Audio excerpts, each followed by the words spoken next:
Bonjour, dans cette vidéo, nous allons nous intéresser à l'analyse du profil spectral du Soleil. Alors, dans cette diapositive, je vais vous présenter trois courbes. En orange, il s'agit du profil spectral de la lumière reçue au niveau de la mer. En jaune, il s'agit du profil spectral de la lumière solaire au-dessus de l'atmosphère. La différence entre ces deux courbes est due à l'atmosphère qui absorbe une certaine fraction de la lumière solaire. En noir, l'enveloppe de la courbe jaune, c'est-à-dire du profil spectral de la lumière solaire au-dessus de l'atmosphère.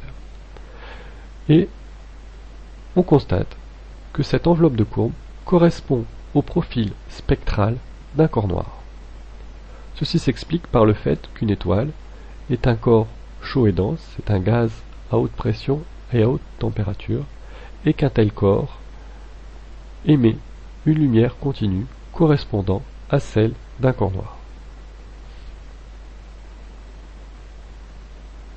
Sur cette diapositive, il y a deux courbes. Tout d'abord, en bleu, le profil spectral de la lumière solaire, et en rouge, l'enveloppe de cette courbe. Et cette enveloppe correspond au profil spectral d'un corps noir. Et nous avons vu dans un chapitre précédent qu'on pouvait déterminer la température d'un corps noir. Pour cela, il faut déterminer la valeur de la longueur d'onde correspondant au maximum, que nous avons appelé lambda max. Pour le Soleil, ce lambda max vaut environ 480 nanomètres. Grâce à la loi de Wien, on peut déterminer la valeur de la température à partir de lambda max. Lambda max égale 2,910-3 sur T, avec T en Kelvin et lambda en mètres.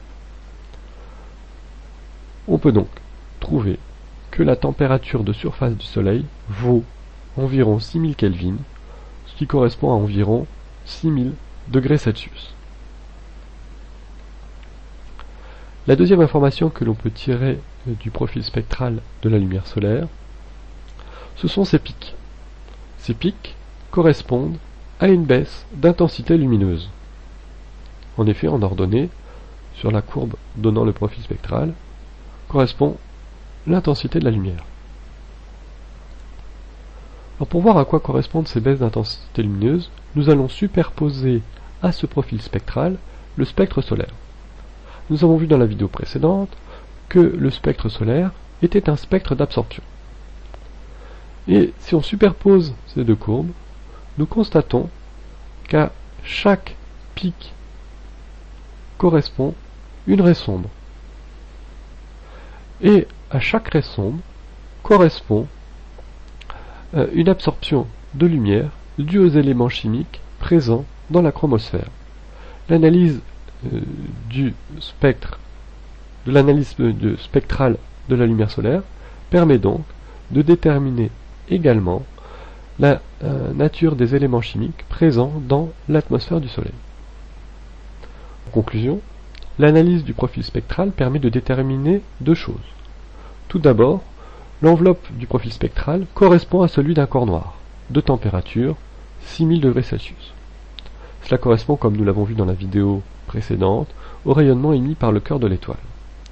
L'analyse du profil spectral permet également de déterminer les éléments chimiques présents dans l'atmosphère du Soleil par l'analyse des pics correspondant à des baisses d'intensité lumineuse. Voilà, c'est tout pour cette vidéo.